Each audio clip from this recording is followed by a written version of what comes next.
इतिहास के किताबों में हमने पढ़ा था, तारीख में हमने यह सुना था कि इस मुल्क के अंदर एक शहंशाह हुआ करता था जिसका नाम था शहंशाह अकबर।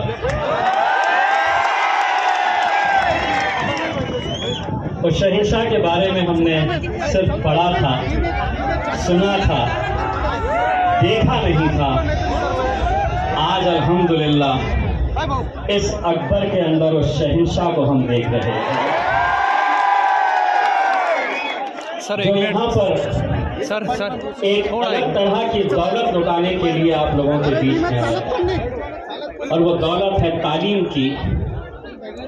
ये हमारे लिए बहुत ही फख्र की बात है, बहुत खुशी की बात है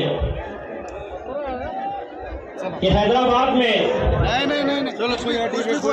11 स्कूल चलाने के बाद, अगर हैदराबाद के बाद महाराष्ट्र में पहला स्कूल जो खोला जा रहा है वो आपके और हमारे अपने शहर औरंगाबाद के अंदर खोला जा रहा है।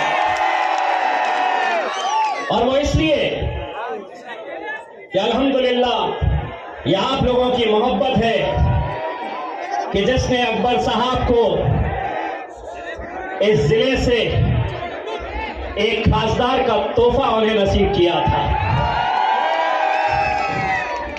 अकबर साहब, आप हमें स्कूल दे रहे हैं। इंशाअल्लाह आने वाले 2 महीनों के बाद एक बहुत बड़ा तोहफा औरंगाबाद की आवाम आपको मजलिस के तौर पे ऑफर देगी। हमारे पास वो लफ्ज नहीं है, वो अल्फाज नहीं है कि हम अकबर साहब का किस तरह से शुक्रिया अदा करें। बहुत सारे नौजवान शायद इस बात से वाकिफ नहीं है, बहुत सारे लोग ये जानते नहीं हैं कि आज से कुछ साल पहले जब अकबर अवैसी साहब के ऊपर जानलेवा हमला हुआ था, उनके जिस्म को छन्नी छन्नी कर दिया गया था, छुरे से, तलवारों से, बंदूक की गोलियां उनके ऊपर चलाई गई थी। क्या आप यकीन कर सकते हैं कि जो अकबर अवैसी साहब आपके सामने बैठे हुए हैं, आज भी उनके अंदर, उनके जिस्म के अंदर आज भी बंदूक की एक गोली अभी भी अटकी हुई है, आज भी है। जिस वक्त उनके ऊपर यह हमला हुआ था, दुनिया कहती थी कि अकबर अवैसी साहब का जिंदा बचना मुश्किल है, छन्नी हो चुका था उनका जिस्म। लेकिन जब अकबर अवैसी साहब बाहर आए तो एक पैगाम लेकर आए कि मारने वाले से बड़ा बचाने वाला होता है।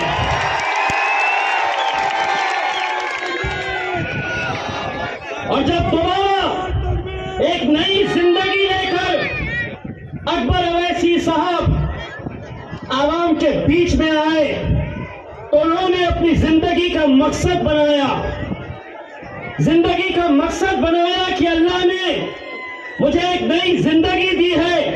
अब मैं ये जिंदगी, अब मैं मेरी नई जिंदगी गरीबों के लिए, मिस्कीनों के लिए, जरूरतमंदों के लिए खर्च करूंगा।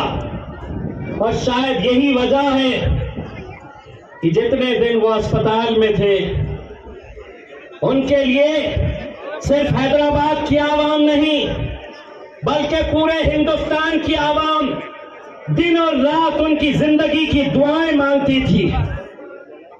क्या वजह है कि आज अकबर अवैसी साहब हैदराबाद में इतना अच्छा काम कर रहे हैं, चाहे वो कोरोना के पीरियड में हो, स्कूल चलाना हो, हॉस्पिटल चलाना हो। क्या वजह है कि वो आज आपके बीच में आए हैं? कहीं ना कहीं उन्हें भी मालूम है कि जो दर्द जरूरतमंदों की वो हैदराबाद में महसूस करते हैं, वही तकलीफ, वही दर्द वो औरंगाबाद के उन मजबूर माँ बाप के अंदर भी देखते हैं जो अपने बच्चों को तालीम देना चाहते हैं, अच्छे स्कूल में भेजना चाहते हैं, लेकिन सिर्फ मजबूरी की वजह से, सिर्फ पैसे की वजह से। बताइए कौन ऐसा माँ बाप है जो अपने बच्चे को अच्छी तालीम नहीं देना चाहता है? हर माँ बाप अपने बच्चे को अच्छे स्कूल भेजना चाहता है, लेकिन सिर्फ पैसे की मजबूरी की वजह से नहीं कर सकते।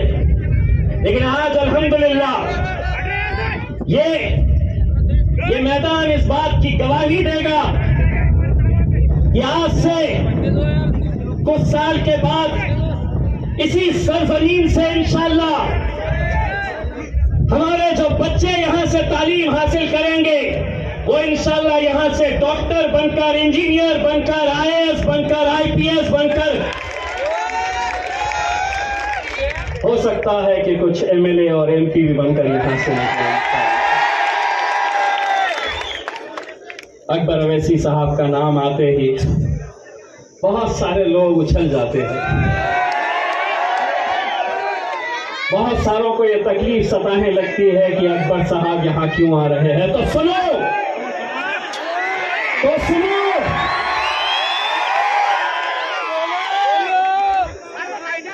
अकबर अवैसी साहब सिर्फ भाषण नहीं देते, अकबर अवैसी साहब गरीबों के राशन के बारे में भी सोचते हैं, उनके पेट और उनके तकलीफों के बारे में भी सोचते हैं। तू देख मेरे नाम की पहचान कहां तक है। जो लोग कूद रहे हैं ये क्यों आए हैं? ये लोग भी बड़े परेशान है, क्या मिलने वाला है। तू देख मेरे नाम की पहचान कहां तक है। कर ले तू बदनाम मुझे जहां तक तेरी औकात है। आज अकबर साहब, आज सिर्फ आप इस स्कूल का एक संग बुनियाद डालकर नहीं जा रहे हैं, आज महाराष्ट्र के अंदर एक ऐसा पैगाम देकर जा रहे हैं कि हर राजनीतिक पार्टी ने, हर संगठन ने यह सोचना चाहिए कि हम किस तरह से गरीब, मजलूम, बेसहारा बच्चों के लिए हम क्या कर सकते हैं।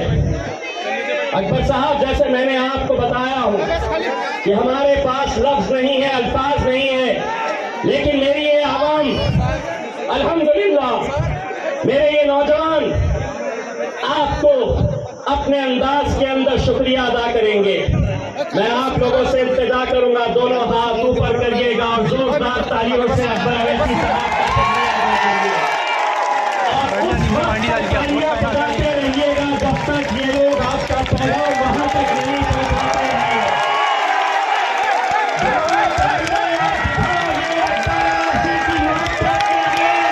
बात कर